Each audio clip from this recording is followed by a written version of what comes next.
Dr. Knight, let me start with you. What is the main responsibility now of emergency responders and agencies like FEMA now that the storm is at least the worst of the storm is over? Well, good morning. And certainly search and rescue is the first thing. You have to make sure people are safe. And a lot of people sheltered in place. So making sure those people are taken care of and safe, and then getting supplies and starting to take actions to move power lines out of the way and open roads and put people in shelters if needed. And Mr. Forsman, same sort of question to you. I mean, do we know enough? What don't we know, I guess, has got to be one key question here in terms of what things look like on the ground in various communities that have been hard hit.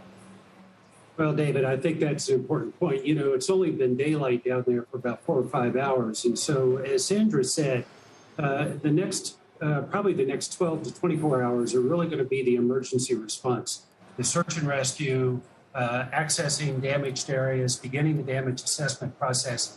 And frankly, the nature of every crisis event is the first information is usually wrong, and it's going to be another day or two before we have a real scope and scale on the complexity of what the hurricane's done. Just to dig into that a little bit more, Sandra, I mean, I realize that we're still early in terms of the assessment process, but what is that going to entail in terms of getting to the root of not only insured losses, but also just total economic damage over the coming days? And we were just having a conversation about power outages. How crucial is it to see something like power get back online for those losses to be mitigated? Oh, wow, it's just extremely important. When you think about critical infrastructure, the first things after a disaster you have to have are communications and then power. And right now we're looking at the whole city of New Orleans, most of the state of Louisiana and Mississippi out of power. If it takes weeks, then even generators are going to be challenged because now you're thinking about the connectivity to places like Port Fourchon, which was hit pretty bad. And as Shepard had said, as operations have been suspended.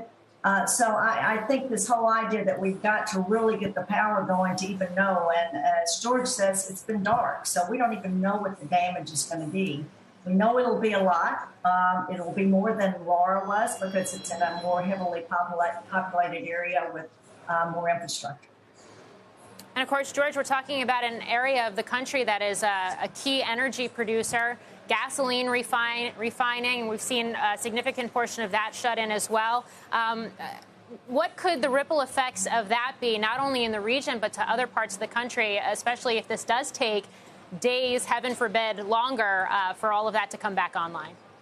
Well, Morgan, I think that's an important point. Not only has the production been interrupted because we had to close down the wells offshore, but as we get into the refinery process and even the distribution process, this storm is not over. It's going to track up through the middle part of the country, out over the East Coast. And if you remember, some of the most significant flooding that we've had in this country has been the result of Gulf Coast hurricanes that have worked their way up through the middle part of the country. So I think we're on the front end of what is going to be certainly some interruptions to our energy supply market, and also multiple days of continuing impacts of the storm as it works its way up and off the East Coast.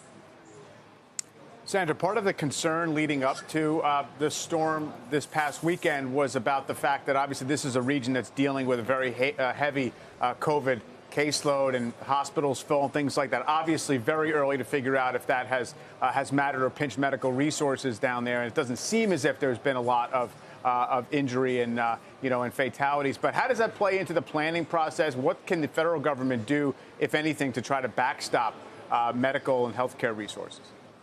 Well, FEMA has the ability to set up temporary shelter and temporary hospitalization areas, just like they did for the Javits Center and other places for COVID. But even with that, it does really concern me because the hospitals are already at maximum capacity right now.